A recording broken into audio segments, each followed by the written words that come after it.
Okay, Vertical fans, this is Curtis here. Thought I'd give you guys a just a quick walk around of the latest project here, Model 249, 1949 Indian Scout, produced by the once mighty Indian Motorcycle Company of Springfield, Massachusetts. I want to thank Marvin Murphy for the opportunity to bring this one home, and we'll see what we can do with it to get it running. Starting here on the front end, front tire, no fender, but the tire has got a lot of meat on it, which is a shame because it's all dry rotted now. The tire's a Beck. Spokes look to be all intact, nice patina to the once chrome wheel, no broken spoke holes, leaky front forks, which is not unusual. They were at one time chrome, now mostly rust.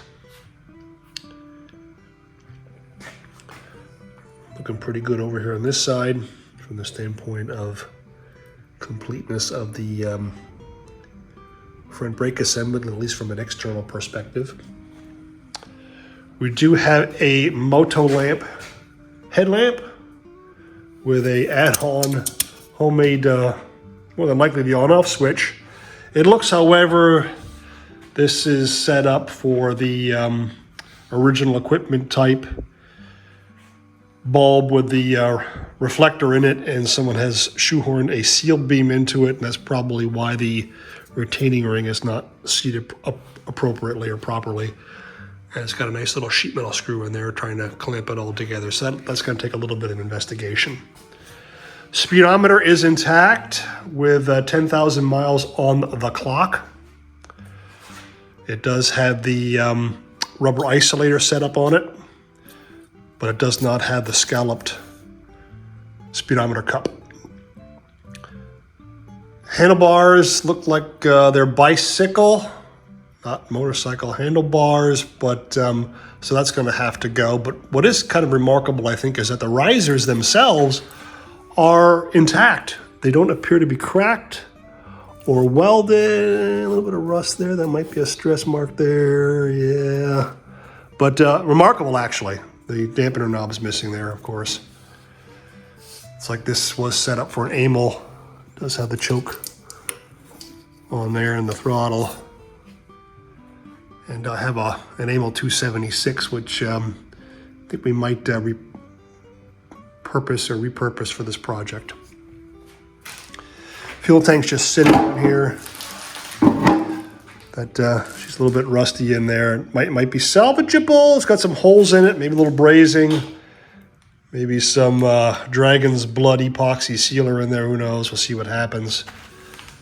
The friction discs are there for the dampener, which is good. The engine has got a nice patina to it from over the years. Oil tank's in pretty good shape, it looks like. No shifter, I'll have to find one of those. Obviously no battery.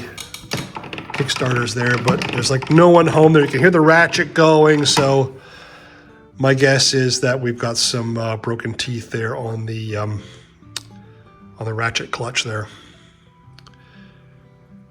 Also the lever here is, it's rusty pretty good, and knocking off the inspection cap here, you can see that the adjustment screw is backed all the way out, which is not good, which would lead me to believe that clutch is in not so good a shape, maybe even missing a reaction plate or a friction disc or something, but it obviously needs to be taken a look at.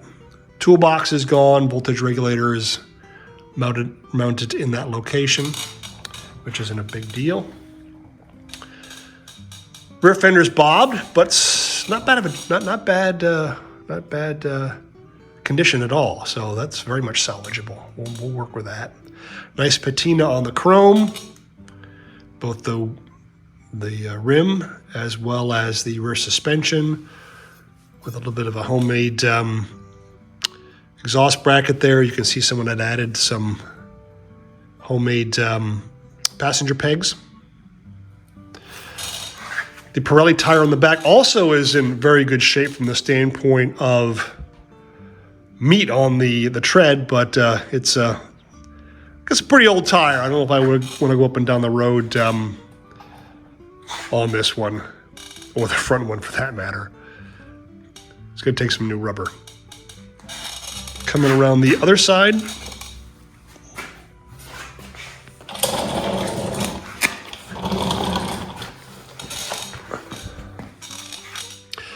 You see a nice homemade ventilated rear brake.